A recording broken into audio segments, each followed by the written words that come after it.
네, 반갑습니다. 이 학부모님들을 직접, 뭐 애들이야 제가 늘 봅니다만은 직접 여기서 뵈니까 정말 감개무량합니다.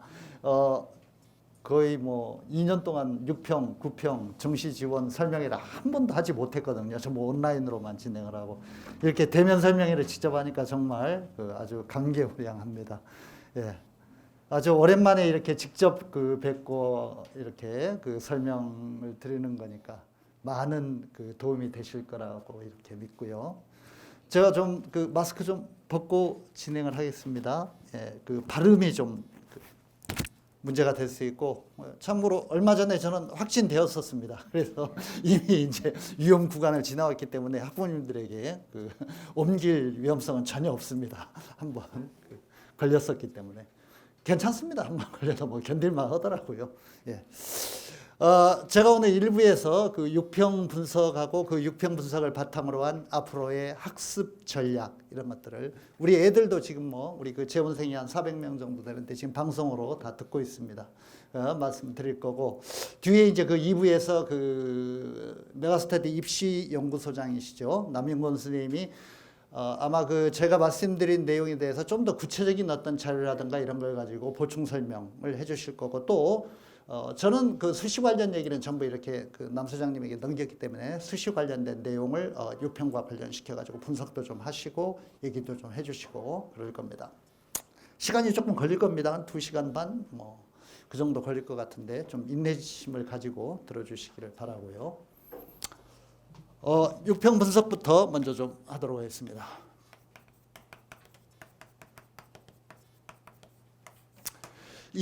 지금 가지고 계신 자료집이요.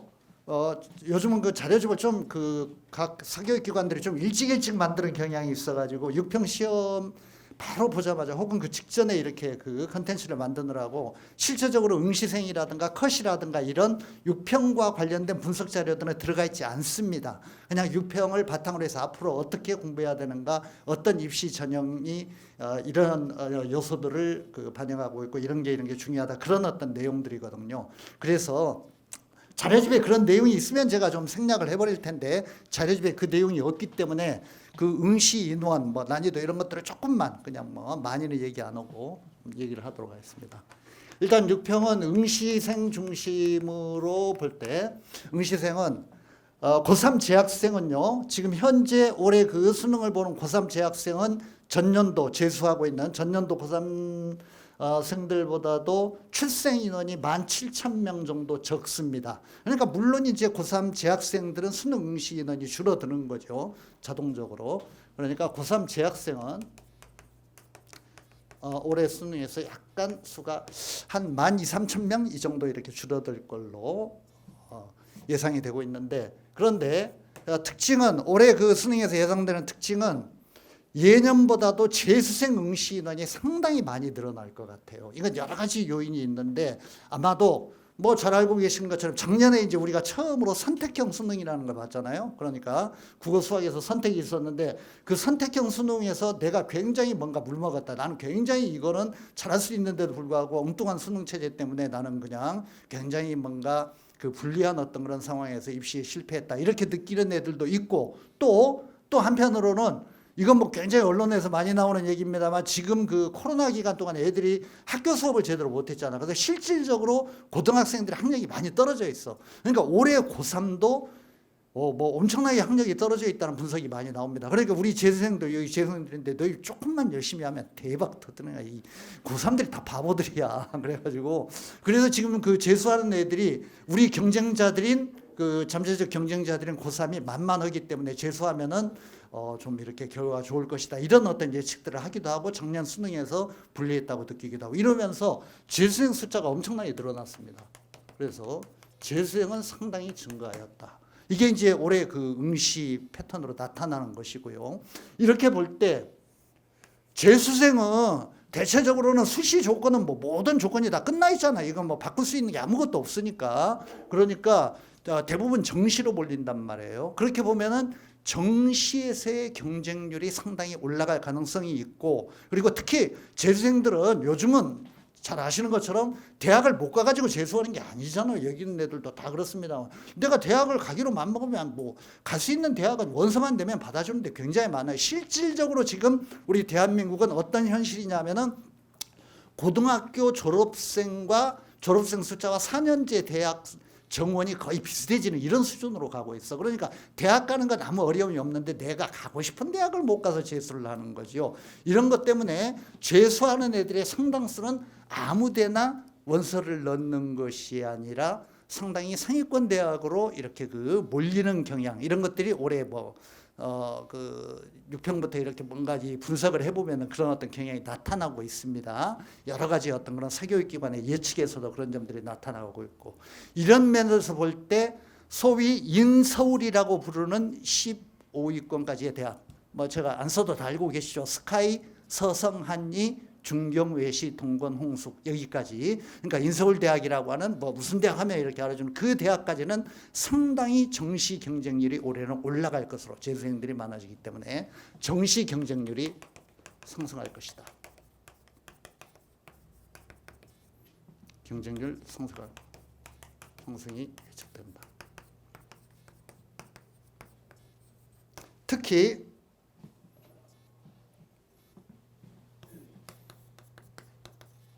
인서울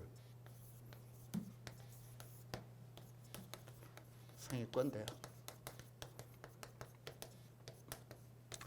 물론 이제 이 그 정시 모집 인원이 좀 늘어나긴 했습니다. 이거 뭐 우리 그 이제 수험생들은 다 알고 있을 텐데, 정시 모집 인원이 15위권 대학까지는 전체적으로는 우리나라 전체 대학으로는 정시 인원이 약간 줄었는데요. 이게 이제 뭐 조국 사태 이런 것 때문에 그 상위권 대학들의 정시 모집 인원을, 정시가 더 그 공정한 입시 어떤 방식이니까 늘려라라고 교육부에서 압력을 넣어가지고 엄청나게 늘리고 있거든요. 그래서 이 정시에서 뽑는 인원이 더 늘어나고 문이 더 넓어지긴 했어요. 작년 같은 경우에 약대가 그 전에 이제 뭐 약학전문대학원 이런 데서 전부 학부로 전환이 되어가지고 약학대 모집이 한 1,700명 정도 이과 상위권에 해당되는 그런 어떤 인원이 늘어났고, 서울대도 정시 모집 인원을 꽤 늘렸고, 이렇기 때문에 정시 모집 인원이 상당히 늘어나긴 했는데, 그럼에도 불구하고 이 그 늘어난 인원이 한 뭐 3,000명 이 정도밖에 되지 않아요. 정시 그 늘어난 인원이. 그런데 재수생의 응시 인원은 훨씬 더 늘어나기 때문에, 훨씬 더 많이 늘어났기 때문에 얘들이 전부 이 대학권에, 인서울대학권에 아까 제가 말씀드린 스카이, 서성한이, 중경외시, 동고농수 여기로 다 몰릴 겁니다. 그래서 이 대학들은, 그 아래 대학들은 경쟁률이 좀 떨어질 것 같아요. 근데 이 인서울 대학들은 여기 대부분 다 이제 지원하겠습니다만은, 그 수시에서는 정시에서는 지원을 할 것 같은데, 여기서는 굉장히 경쟁률 상승이 예상된다는 거, 이거를 예측해 주시기 바랍니다. 두 번째, 응시생 분석을 하나 더 해야 되는데, 이게 이제 그 지금 수능 체제에서 굉장히 중요한 것인데요. 올해 그 응시생 분석을 해보면은 작년 수능과 비교를 해볼 때, 올해는 이제 2023년도 있습니까? 2023년 수능이라고 부릅니다. 보기는 2022년 11월 중순에 보지만은 대학에 들어가는 게 내년이기 때문에 항상 대학 입시는 대학에 들어가는 해를 기준으로 해가지고 부르는 겁니다. 그러니까 2023년 수능이라고 부르고 2023년 입시생이라고 부르는 겁니다. 지금 애들을. 그런데 그 2023년 입시에 드러날 양상은 2022년도 작년 수능과 비교를 해볼 때 의시생들이 국어에서 선택이 화법과 정문보다도 화작보다도 언어와 매체, 언매라고 제가 쓰겠습니다. 학부모님들은 조금 생소하실 텐데 애들이야 뭐 너무 잘하는 거고, 이 언매 선택자가 상당히 작년 수능보다 늘어났습니다. 이게 중요한 특징이고요. 언매가 늘어났다. 플러스 수학에서는, 수학도 이제 그 세 갈래의 선택이 있잖아요. 확통, 미적, 기하. 세 갈래 선택인데 작년 수능과 비교를 해볼 때 올해 6월 평가원, 올해 이제 평가원 주관 수능은 아니지만 교육청에서 주관하는 3월 평가원, 3월 그 수능, 이런 걸 분석을 해볼 때 수학에서도 확통 선택자보다도 미적과 기하 선택자들이 굉장히 늘어났습니다.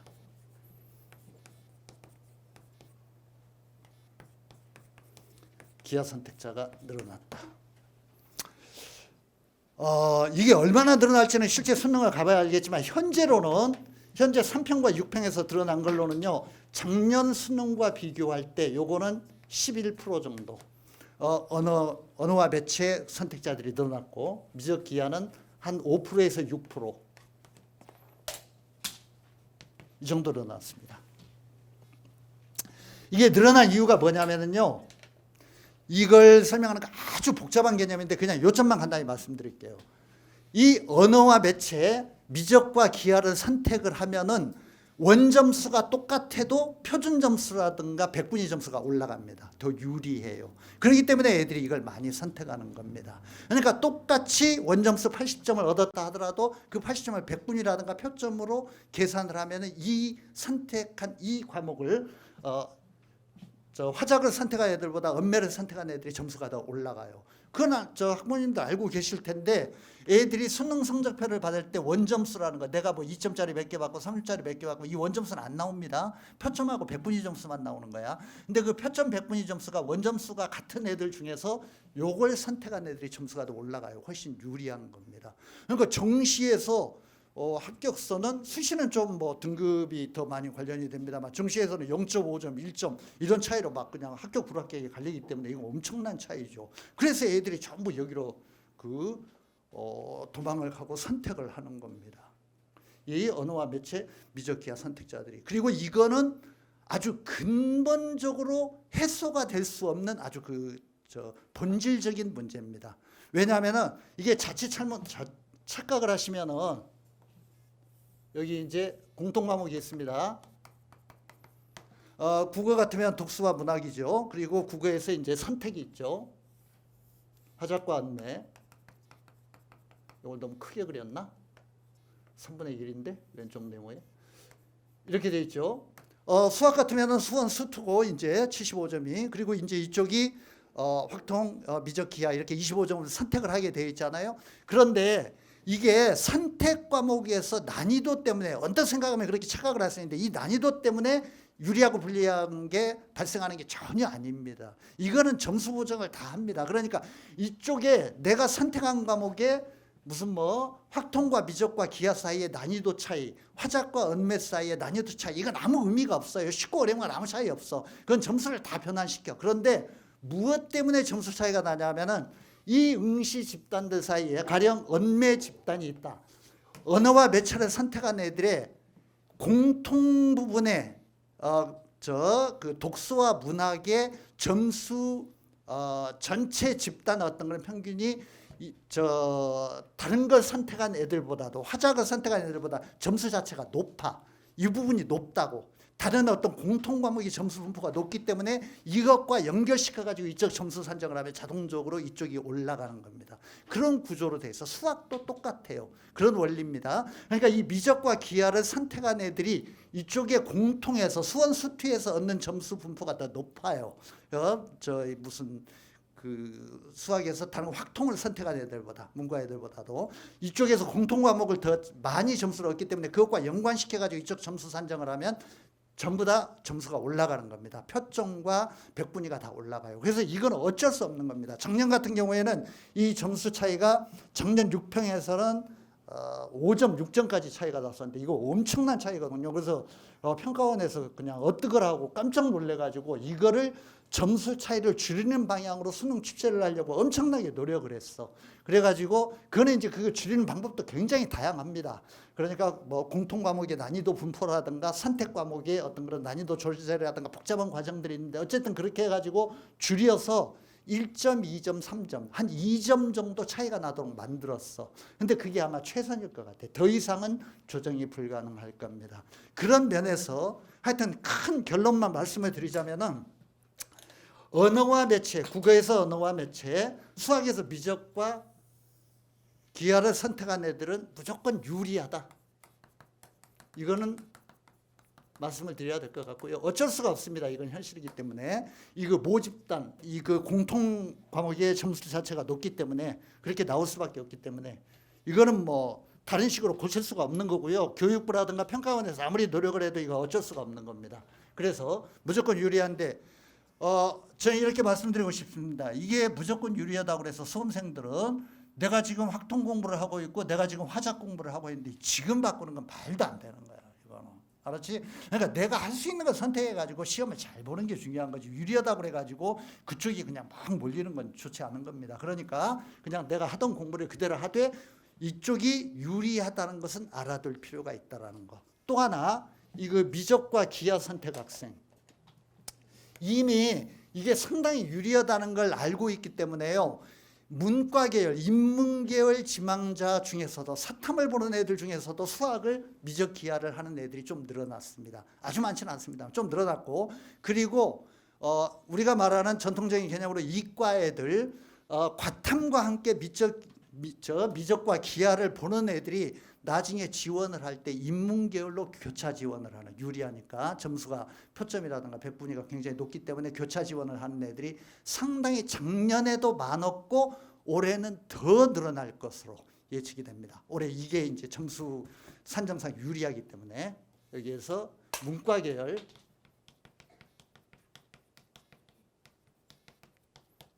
교차 지원 작년보다 더 늘어날 것이다. 그러니까 문과 계열에서 이 상위권 애들, 그 미적 기하를 본 애들이 상당수 몰려들 가능성이 있다라는 거, 이거를 조심을 해야 됩니다. 더 늘어날 것이다. 이런 예측이 됩니다. 세 번째,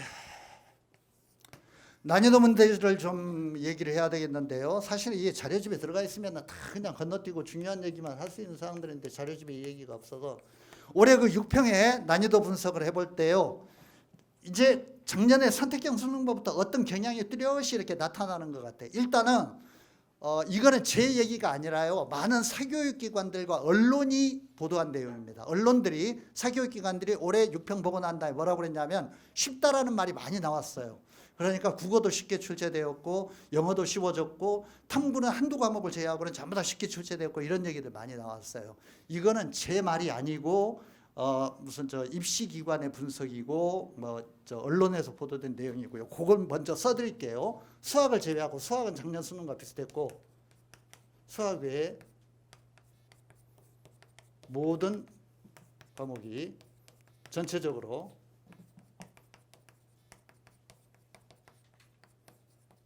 쉽게 출제되었다.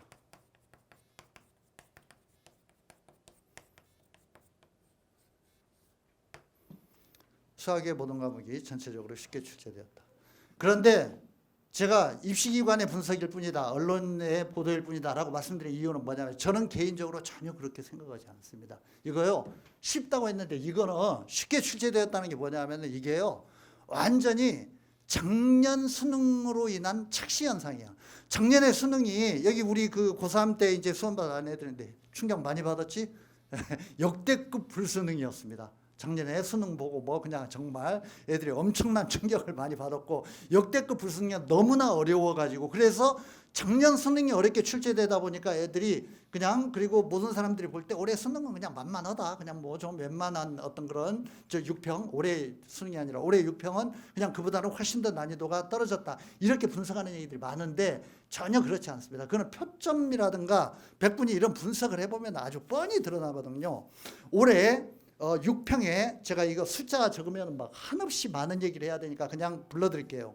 6월 모의고사 등급 컷을 제가 가지고 왔는데 입시 기관마다 다른데 우리가 메가스터디니까 메가스터디 기준으로 말씀을 드릴게요.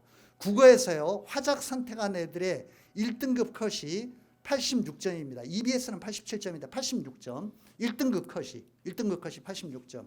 그리고 언어와 매체 선택한 애들의 1등급 컷이 올해 메가스터디 같은 경우 82점입니다. EBS는 83점이네요. 제가 이제 대충 점수만 말씀드리는 겁니다. 이거 원점수 기준으로 말씀드리는 겁니다. 그러니까 100점 만점으로 말씀드리는 거예요. 1등급 컷을. 그 다음에 수학에서 확통원 메가스터디는 89점. EBS도 똑같네요. 그 다음에 미적의 1등급 컷은 83점. EBS는 조금 높습니다. 85점이고. 그 다음에 기하 선택자들은 1등급 컷이 원점수 기준으로 84점입니다. 제가 뭘 말씀드리려고 하냐면은 지금 제가 이렇게 불러드릴 때 대부분 몇 점대였습니까? 80점대였죠. 83점, 84점, 85점, 87점, 88점 이러잖아요. 이게요 엄청나게 어려운 시험이야. 그러니까 이게 1등급 컷이 80점대라고 하는 건 옛날에 이렇게 선택형 수능 체제가 아니었을 때는 1컷이 92점, 93점인 경우도 굉장히 많았어요. 역대 수능을 쭉 이렇게 해보면은. 그러니까 이게 선택형 수능이 되면서 구조적으로 등급 배열을 하고 뭔가 이 그 선택 과목 간의 점수 격차 이런 것들을 잘 표준 분포를 만들기 위해 가지고 난이도 있는 문제를 출제할 수밖에 없어. 이게 선택형 수능의 본질적인 문제야. 그래서 이제는 옛날처럼 막 물수능 막 그냥 엄청나게 쉬운 문제들 다 보이고 이런 것들은 불가능합니다. 그러니까 1컷이 80점대 중반, 80점대 초반, 80점대 후반, 기껏해야 이런 정도 분포에서 전부 이루어진다는 거. 이번 6평도 똑같습니다. 제가 방금 불러드린 게 작년 수능이 아니라 이번 6평입니다. 이번 6평의 예상 컷을 제가 메가스터디와 EBS 분석 기준으로 말씀을 드린 겁니다. 그래서 한마디로 말씀드리자면 전혀 쉬운 수능이 아니다. 이거는 상대적 작년 수능과 비교할 때 상대적 착시 현상일 뿐이다. 이 쉽다라는 것이 쉽다라는 개념이 상대적 착시이다.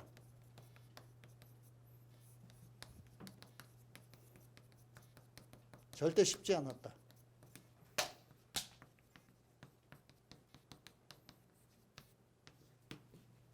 이런 말씀을 드리겠고요. 이렇게 볼 때 그러면 이걸 바탕으로 해서 중요한 거는 6평이 아니라 올해 수능이니까 올해 수능에 대해서 지금 6평을 바탕으로 해서 올해 수능이 어떻게 될 것인지 제가 몇 가지 좀 짚어드리겠습니다.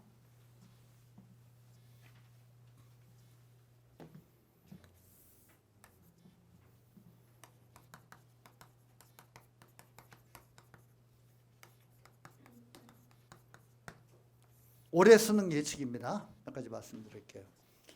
제가 몇 번 이제 그 얘기를 반복하고 있습니다만 선택형 수능에서는요 이 그 공통 부분이 표준적인 점수 분포가 나와야만 이와 연관되어 가지고 선택의 유불리가 없어지게 됩니다. 이쪽이 너무 쉬워지거나 너무 어려워지게 되면 이와 연동된 선택 점수에서도 여러 가지 어려움, 점수 산정에 어려움이 발생하기 때문에 그래서 어려운 문제부터 쉬운 문제까지 고루 출제를 할 수밖에 없어. 성명적으로.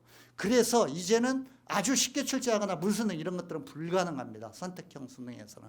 그래서 올해 수능을 예측을 해볼 때 전반적으로 전체적으로 적정 난이도가 유지될 것이다.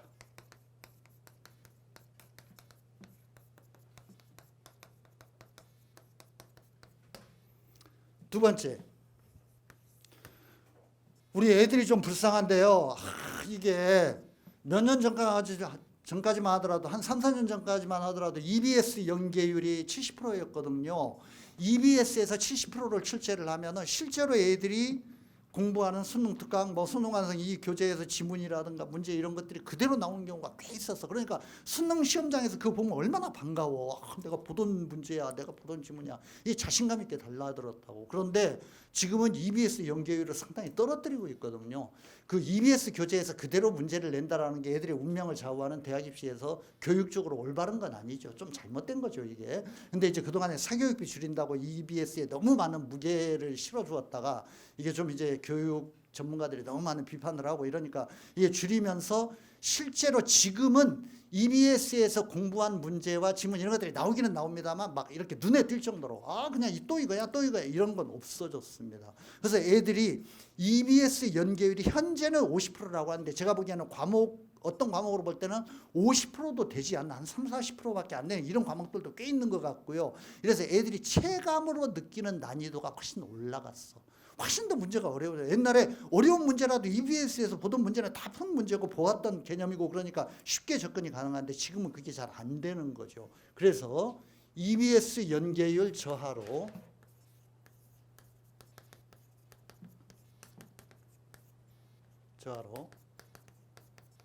체감 난이도는 더 상승할 것이다. 애들이 피부로 느끼는 난이도는 더 올라갈 수밖에 없다.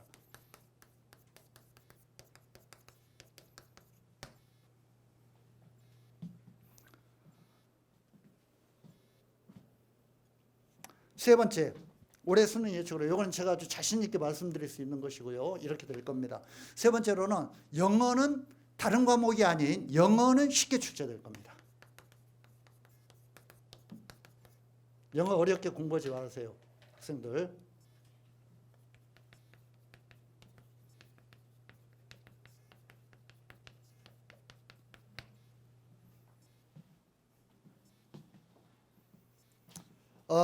몇 가지 이유가 있는데요. 일단 기본적으로는 영어는 아주 어렵게 출제하는 거 불가능합니다. 왜냐하면 알고 계시겠지만 애들의 고등학생들의 학습 부담을 줄여주기 위해 가지고 영어는 상대평가가 아닌 절대평가로 바꿨잖아요. 그러니까 영어는 90점 이상만 맞으면 무조건 1등급이야. 그러니까 뭐 우리나라 그 고3 학생들 아니 수능 응시생들의 가령 40%가 무슨 뭐 90점 이상을 맞았다 그러면 1등급이 40%가 되는 거예요. 영어는 그런 구조죠. 80점 이상이면 2등급이고 다 이렇게 되어 있습니다.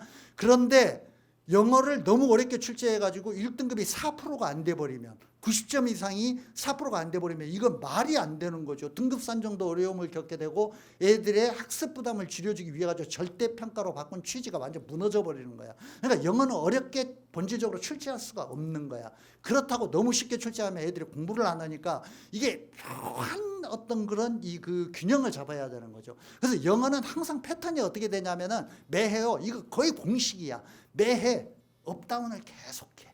이렇게 매해 업다운이야, 업다운. 그러니까 요거도 먹으면은 반대로 바꾸는 거야. 이렇게 항상 그런 식이야. 그래서 3년 전에요, 영어가 엄청나게 쉽게 출제되었어. 그래서 1등급이 몇 프로가 나왔냐면 12%가 나왔어.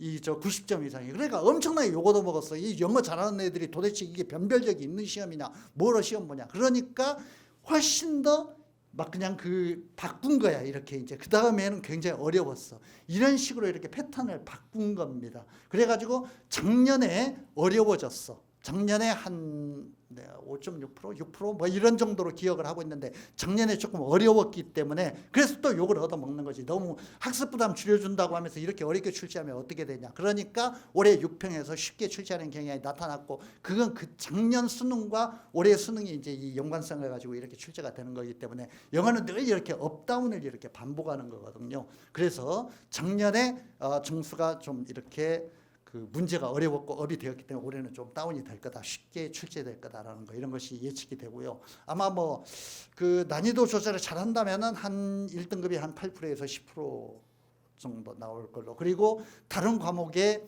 수학이라든가 국어 이런 데에 학습 부담이 애들이 너무 크기 때문에 영어에서 학습 부담을 지금은 구조적으로 이렇게 어렵게 출제할 수밖에 없는 수능이기 때문에 영어에서라도 좀 애들의 부담을 줄여주자. 그리고 불수능이라는 요거도 먹지 말자. 이런 어떤 출제 방침이 아마 나올 것 같아요. 그래서 영어는 쉽게 출제될 거라는 거, 이거를 좀 예측을 해볼 수가 있을 것 같습니다. 그런 말씀을 드리고요. 네 번째, 아까 이거 제가 잠깐 말씀드렸던 건데 이 공통 과목에서 애들이 얻은 점수와 연관을 시켜가지고 선택 과목의 점수 산정을 합니다. 선택의 점수 산정을 해요. 이 선택 과목에서 애들이 국어 같으면은 화법과 정문 언어와 매체, 수학 같으면은 이제 확률과 통계, 미적 기하죠.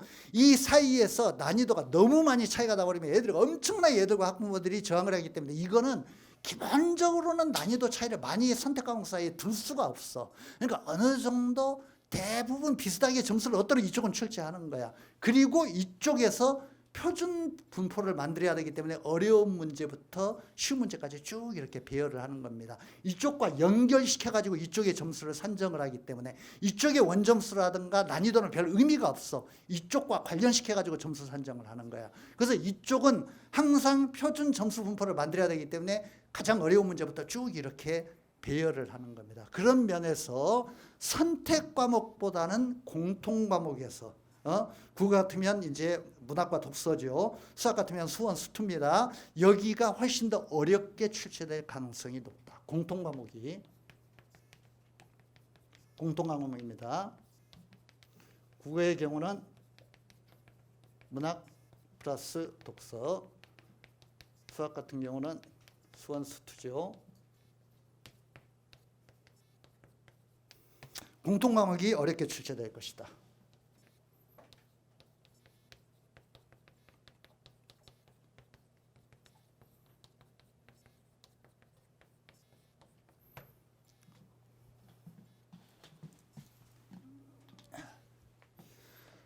다른 것들은 뭐 조금 이제 구평도 지켜보고 더 분석도 해보고 그래야 되겠습니다만은 이거는 뭐 애들이 느끼는 어떤 그런 개념이고, 이 1, 3, 4번은 거의 제가 뭐 아주 확실하다고 말씀을 드릴 수가 있습니다. 현재 시점에서 적정 난이도를 유지하면서 모든 과목이 출제가 된다. 현재 수능 체제 어떤 그런 특성상. 그리고 영어는 쉽게 출제될 게 분명하다. 네 번째, 공통 과목이 어렵게 출제된다. 이거는 모든 어떤 학생들이 유념해야 될 그 현재 어떤 수능으로 볼 때 분명한 특성이 될 것이다라는 거, 이런 생각을 가지고 학습에 임해주기 바랍니다.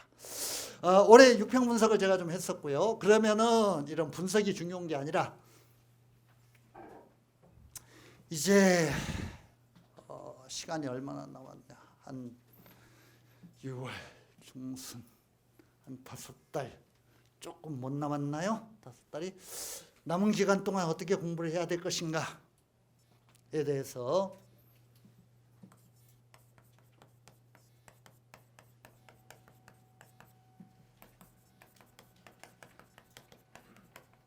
학습 전략, 우리 학부모님들도 뭐 자녀들에게 뭐 얘기를 전달해 주시면 좋겠지만, 우리 학생들은 특히 이건 아주 중요한 내용이니까 내가 얘기해 주는 사항 하나하나를 잘 새겨가지고 앞으로 그 지침으로 삼아서 공부에 임해 주기 바라고요. 남은 기간의 학습 전략에 대해서 몇 가지 중요한 요점만 말씀을 드리겠습니다. 첫째, 내가 6평, 9평을 보면서 6평, 9평을 그냥 에이 시험 잘 봤다, 에이 시험 못 봤다, 망쳤다 이렇게 넘기면 절대 안 됩니다. 6평과 9평은요 말 그대로 모의 수능입니다. 그 문제의 유형과 그 문제에서 다루어진 개념, 단원의 어떤 그런 개념 원리 이런 것들이 수능에서 전부 반복되어서 출제되는 거야. 그걸 가지고 난이도라든가 여러 가지 애들의 반응을 측정을 해보고 숫자를 바꾸거나 약간 다른 각도에서 접근하면서 수능 문제를 출제하는 거야. 수능 출제위원들이 전부 6평, 9평 문제를 참고해서 출제를 해요. 그래서 6평, 9평 문제를 분석하는 건 아주 중요한 거야. 알았죠? 그 문제를 분석하면서 내가 맞는 것보다 더욱 중요한 게 내가 틀린 문제. 알았죠? 그러니까 내가 취약한 부분들, 이걸 분석하는데 6평, 9평이 제일 중요한 역할을 하는 거야. 취약 단원과 취약 문제 유형의 집중 공략해야 된다.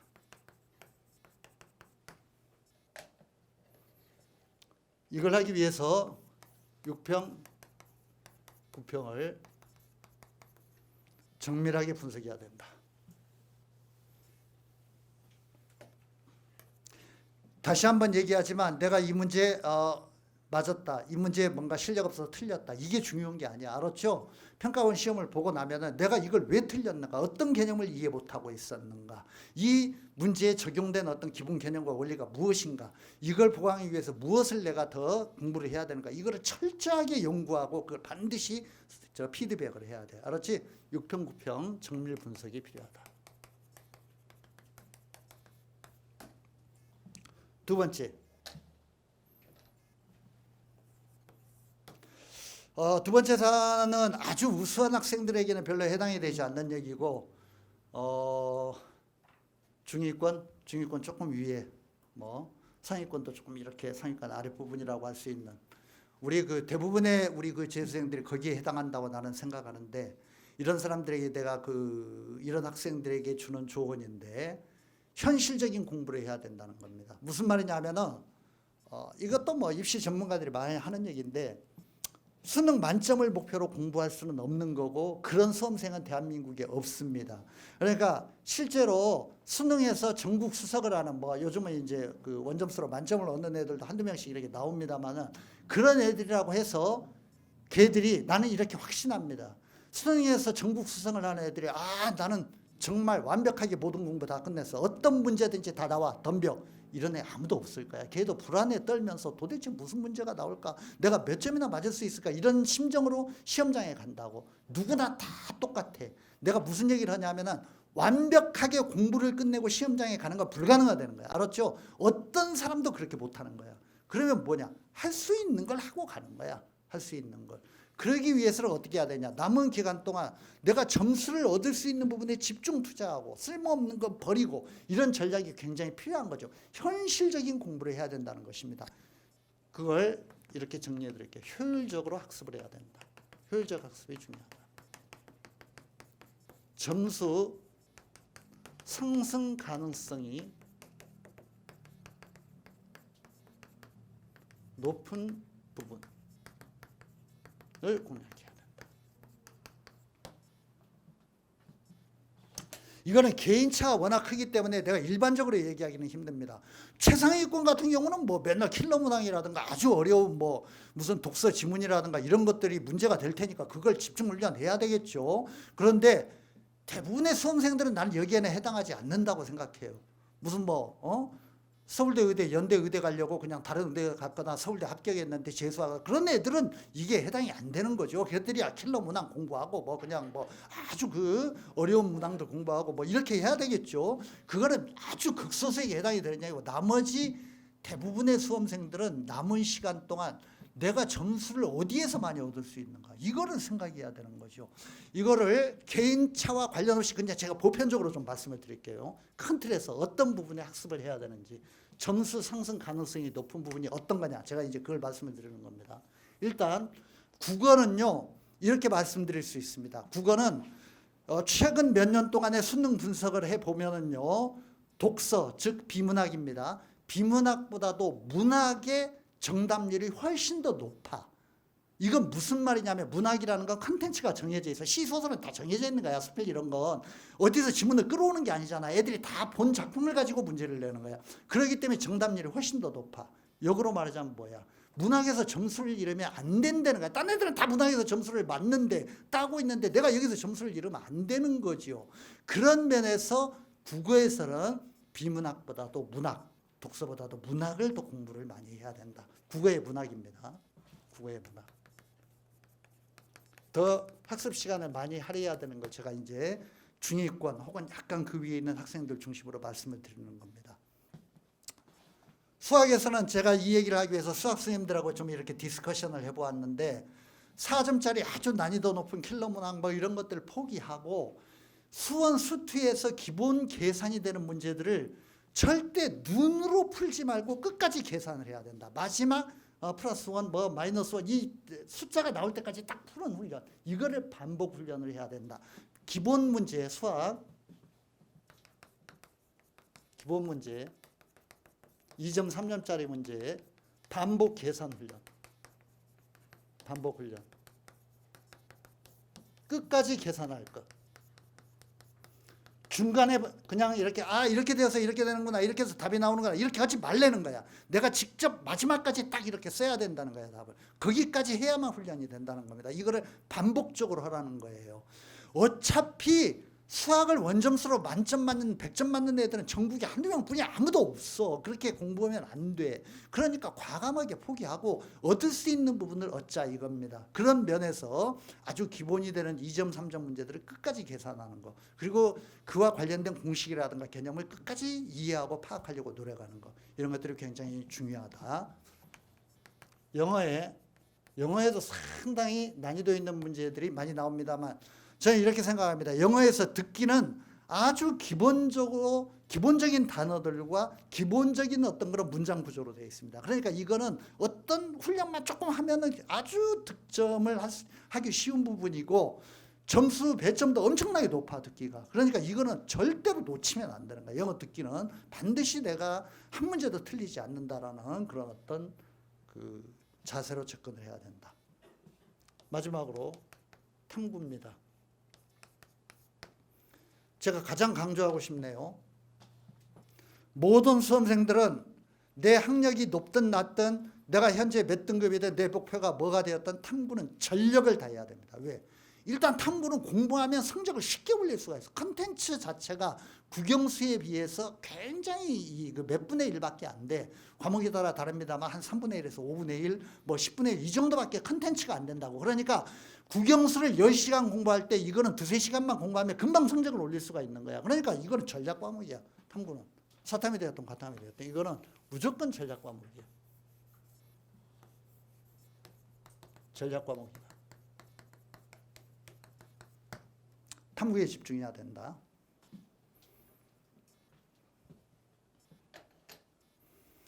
세 번째, 수시 지원을 할 때, 이건 뭐 누구나 이제 수시 지원은 다 하게 되어 있는데, 수시에서 올해 전체적으로 수능 조건이 약간 이렇게 강화되는 추세에 있습니다.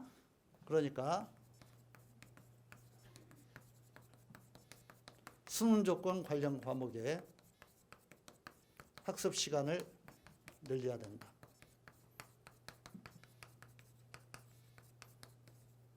성향해야 된다. 학부모님들은 이게 이 문장이 좀 모호하게 느껴질 수 있죠. 애들은 금방 알아들어요. 무슨 말인지 알지? 알죠? 수시 조건 관련 과목에 공부를 더 해야 된다는 거. 지금 수능은 이렇게 되어 있습니다. 전체 합의 성적이 똑같다 하더라도 가령 등급으로 얘기를 해볼까요? 국영수 탐구는 그냥 한 과목으로 처리할게. 두 과목을 합쳐가지고 보통 한 과목으로 그렇게 많이 하니까 2사가 나왔다. 이게 이제 합이 12잖아요. 12등급이잖아. 그렇지? 내 과목이. 이게 3, 3, 3, 3 이 국영수 탐구를 3등급씩 맞는 것보다도 이게 훨씬 더 좋은 거야. 백분이라든가 표점이 똑같아도 이게 훨씬 더 유리한 거야. 왜 그런지 알죠? 이거는 2등급 2개를 요구하는 수시 조건에 응시를 할 수 있기 때문이야. 그러니까 이 과목에 시간 투자를 더 해야 된다는 거야. 이걸 내가 얻을 수 있는, 획득할 수 있는 과목이.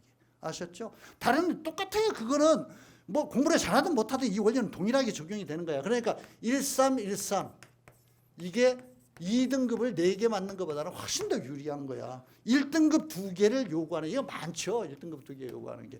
이게 4개 영역을 다 반영하는 모집 단위는 없어요. 수시에서. 없어.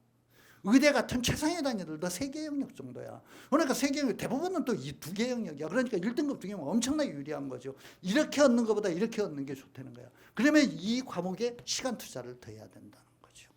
예. 수능 조건 관련 과목에 학습 시간을 더 늘려야 된다. 이게 이제 현실적이고 효율적인 학습과 관련이 되어 있는 것입니다. 네 번째, 학습 전략. 필기를 하고 있는 분들이 있기 때문에 내가 지우지 않고 왼쪽으로 좀 옮기겠습니다. 거의 다 왔습니다. 이제 몇 가지 사항만 말씀드리면 될 것 같고, 네 번째로 아까 제가 얘기했던 거 다시 한번 정리할게요. 쓸데없이 어려운 문제를 하나 맞추려고 너무 많은 시간 투자하지 말라고. 비능률적으로 공부하지 말라고. 쉬운 문제들을 많이 맞추라고. 그게 진짜 중요한 거야. 비능률적인 학습을 지향하자.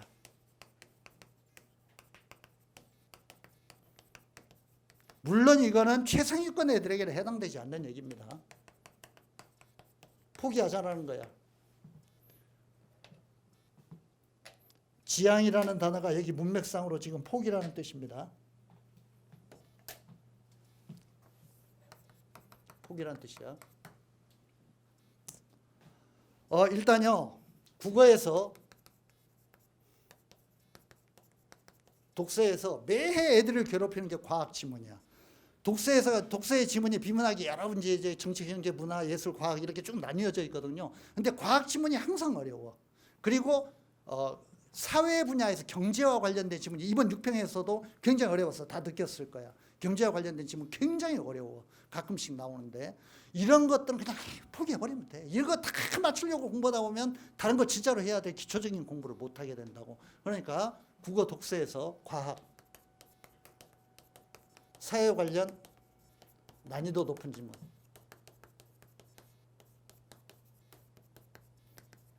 이런 거 굳이 이해하려고 하지 마라. 그냥 포기해버려.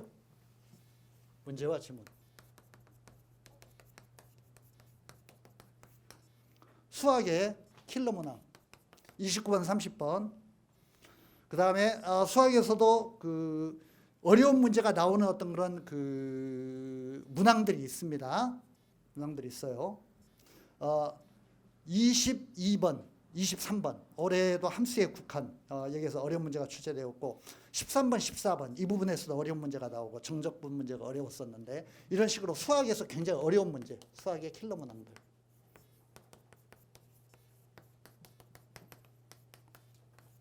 29번, 39번은 뭐 특히 그렇고요.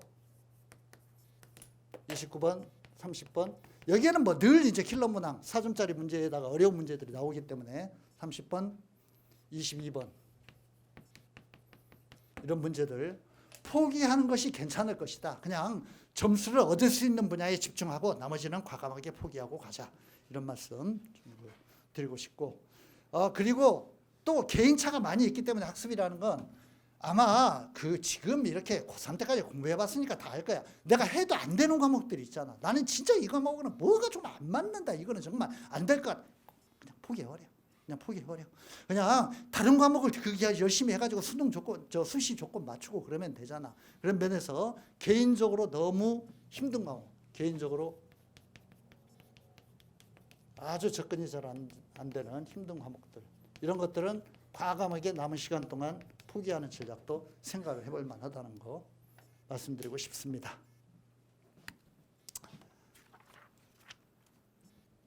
다섯 번째, EBS 연계율이 떨어지고 있기 때문에요. 앞으로 남은 학습 방법도 우리 학생들 제 얘기 잘 들어요. 아이들이 불안할수록 내가 한 수십 년 동안 일어났던 그런 교육 전문가로서 애들을 지켜보면서 느끼는 게 뭐냐면 애들이 불안하면은 공부할 때 특성이 뭐냐면 자꾸 문제를 풀으려고 그래. 왜? 내가 몇 점인지 확인해 보고 싶어서.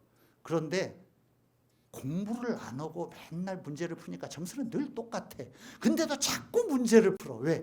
혹시라도 더 많이 맞을까? 이런 생각 때문에 늘 문제를 풀고 있다. 그래가지고는 발전이 안 돼. 점수가 안 나와. 내가 무슨 얘기하냐면은 앞으로 당분간 내가 9평 때 이제 이거를 약간 좀 이제 다른 각도로 얘기를 할 텐데 9평 때까지 그냥 문제풀이 안 한다는 생각으로 공부하는 게 필요해. 무슨 말이냐? 원리와 개념이 너무 중요하다는 거야. 그걸 봐야지 자꾸 그냥 대충 푸는 건 적당히 대충 풀어. 어떤 때는요 애들이 불안하니까 찍기까지 해. 대충 이렇게 찍어놓고 몇 개 맞았을까? 아니 그거를 찍어놓고 몇 개 맞는 거 세는 게 뭔 의미가 있냐고. 근데 불안하니까 자꾸 그 짓을 하고 있어. 그래봤자 아무 소용이 없다고. 부탁드리는 게 뭐냐면은 기출 문제. 수능이 지금 문제 은행화되고 있기 때문에 기존에 출제됐던 문제의 개념과 패턴들이 약간 반복되어 가지고 계속 출제됩니다. 그러니까 수능에 가장 좋은 학습 교재는 기출 문제예요. 최근 몇 년 동안의 6평, 9평 실수능 이 문제가 아주 중요합니다. 그러니까 기출 플러스 개념 학습, 개념을 통한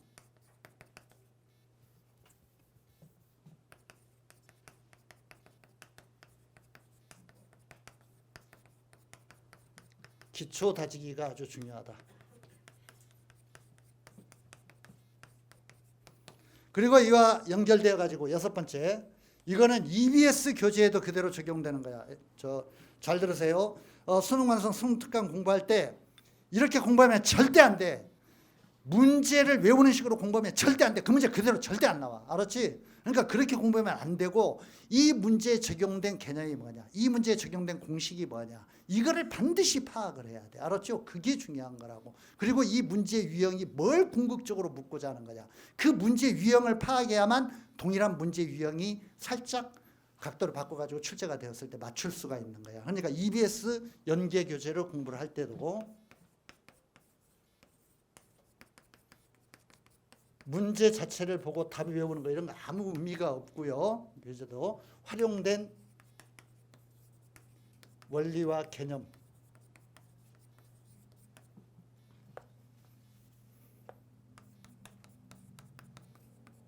플러스 문제 유형,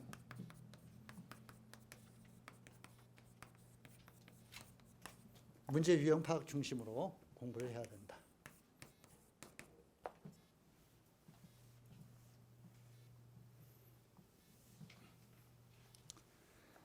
예, 제가 대충 드릴 말씀 다 드렸고 마지막으로 당부할 얘기 한두 가지만 하고 마치도록 하겠습니다.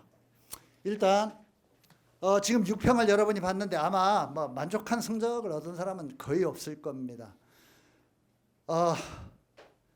내가 지금 이번에 6평 성적이 괜찮았다 혹은 진짜 불만스럽다 어느 쪽이든 간에요, 실제 지금 얻은 점수라는 건 거의 의미가 없는 겁니다. 앞으로 남은 기간 동안 성적의 변화가 굉장히 크게 나타납니다. 일단 그거를 제가 마무리 발언으로 써드릴게요. 남은 기간 성적 변화가 크게 나타난다. 지금 잘 맞은 성적이 떨어질 수 있고 지금 낮은 성적이 얼마든지 올라갈 수 있습니다. 성적 변화가 크게 나타난다. 그리고 우리 재수생들은 너무나 잘 알 텐데 이 성적 변화 중에서요, 학부모님들, 재수생 학부모님들은 아실 거고 재학생 학부모님들은 잘 모르실 텐데 재학생 학부모님들 유념하셔야 될 거, 이 성적 변화에서 놀랍게도요 6평에서 9평으로 9평에서 실수능으로 가면서 성적 상승자보다 하락자가 더 많습니다. 성적이 떨어지는 애들이 훨씬 많아요. 훨씬 많아. 혹시 주변에서 이런 얘기 들어보셨나요? 우리 애가요, 주변 학부모님들 중에 우리 애가 공부도 꽤 하고 그 수능 모의고사를 보면 항상 뭐 등급이 1, 2등급 나오고 뭐 6평, 9평까지도 괜찮은데 애가 심장이 약해가지고 이 자식이 수능에 가서 떡을 쳐가지고 수능에서 쫄아가지고 말이야 애가 그냥 재수하고 있고 어쩌고 이런 얘기 많이 하실 겁니다. 그게요, 걔가 심장이 약해서 그런 거 전혀 아니야. 그게요, 본래 구조적으로 그렇게 돼 있어. 본래 수능 시험을 보면 항상 성적이 떨어져요. 그게 아마 이상하게 생각하실 거예요. 왜 그러지? 그러는데 그거는 당연히 원리상으로 그렇게 돼 있는 겁니다. 이게 6평 집단이고 이게 9평 전국의 그 수능 응시생입니다. 이게 실제 수능입니다.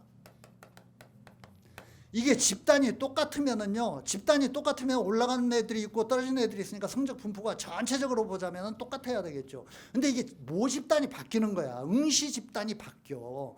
6평에서 9평으로 가면서 그런 현상이 나타나고 9평에서 실수능으로 갈 때는 훨씬 더 그 현상이 많이 나타나요.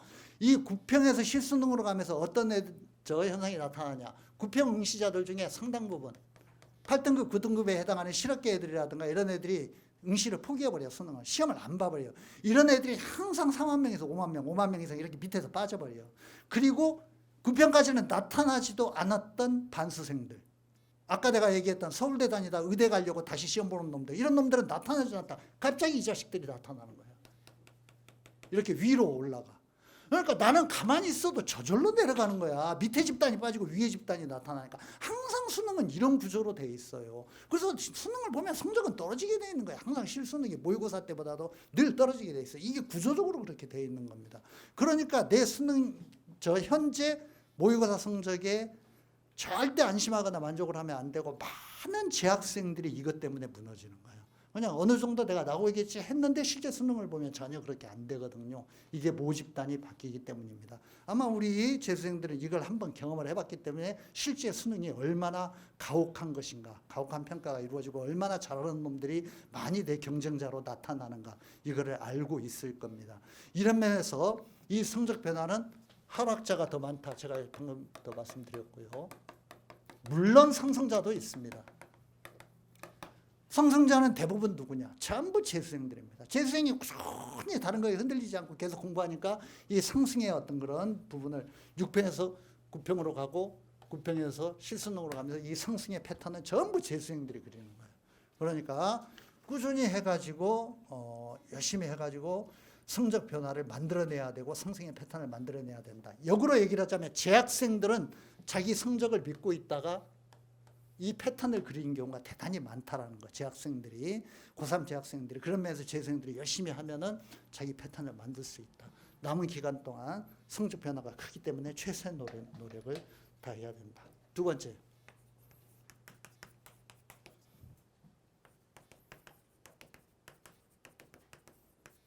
우리 수험생들에게 내가 좀 안심이 되는 발언을 하나 해야 되겠습니다. 이번 6평 성적을 받아든 다음에요. 6평 보고 난 다음에 나는 공부해서 안 되나 보다. 나는 재수해도 성적이 이 정도밖에 안 되나 보다. 내 능력은 여기까지인가 보다. 이렇게 생각하는 녀석은 정말 어리석은 놈이에요. 정말 바보 같은 놈이에요. 왜 바보냐? 아니 공부라도 하고 그런 판단을 해야지. 공부를 안 하고 그렇게 판단을 하면 말이 되냐고. 공부는 시간이 너무 짧았잖아. 아니 이게 써놓고 보면 너무 분명한 거잖아요.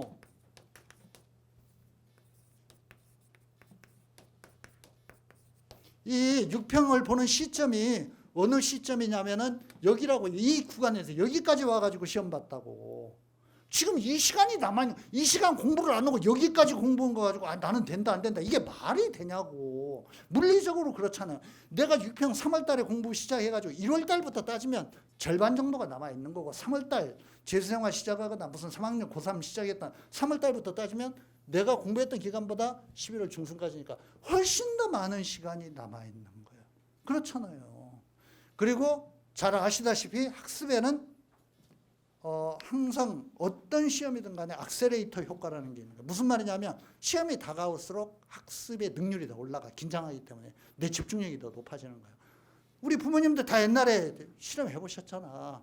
학교 시험 공부할 때 막 그냥 학교 시험 이렇게 공부 나면 막 한 달 전, 몇 주 전부터 계획 엄청나게 세워가지고 막 내가 뭘 몇 번씩 반복 공부하고 하나도 안 지키잖아. 그리고 항상 시험 보기 전날 벼락치기 하게 되잖아. 시험 보기 전날을 왜 이렇게 공부가 잘 돼? 막 머릿속에 쏙쏙 들어가잖아. 그러면서 맨날 이렇게 생각하죠. 야, 나한테 1시간만 더 있으면, 2시간만 더 있으면 이거 진짜 내가 완벽하게 정리하고 갈 수 있는데, 맨날 이런 생각하잖아. 시험이라는 게 항상 그런 거야.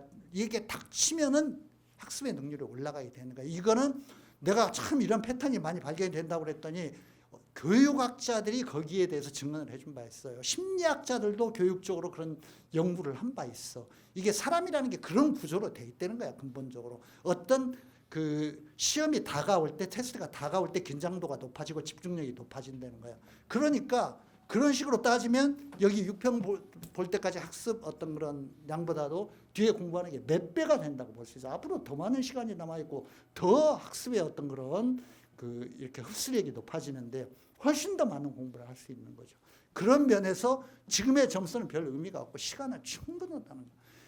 서두르지 말고 꾸준히 기본 개념을 중시하면서 꾸준히 해나가면 얼마든지 좋은 결과를 만들어낼 수 있다. 시간은 충분하다. 이런 믿음을 가지고 공부해 주기 바랍니다.